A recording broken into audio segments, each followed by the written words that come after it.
Usually when you make a caramel, it has lots of brown sugar and butter and cream in it. But what if I told you there was a healthy version that tastes fantastic? This is my date and vanilla caramel.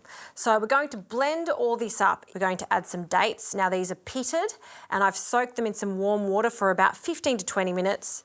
They're going to go straight in. A little bit of the water is okay, but just not too much. So that's the base. And just to ensure it blends well, I'm going to add some milk. You could use nut milk or cow's milk. I'm actually using almond milk.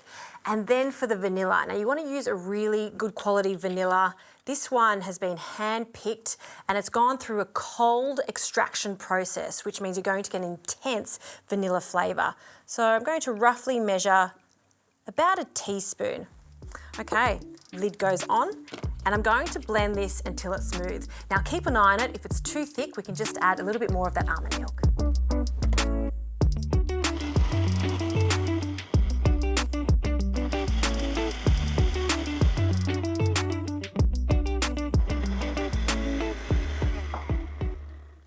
All right, let's have a look at this. It's definitely looking like caramel. Proof is in the pudding. Let's have a taste of this.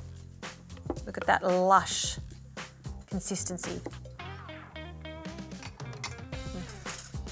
Oh, that is so good.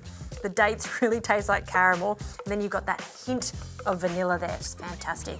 Now you can serve this over ice cream, or because we're sticking with the healthy theme, I've got a bit of muesli here and some yogurt. We're just going to drizzle that over the top. A little garnish of some strawberries. That is fantastic for a dessert, or why not try this date and vanilla caramel for your next breakfast?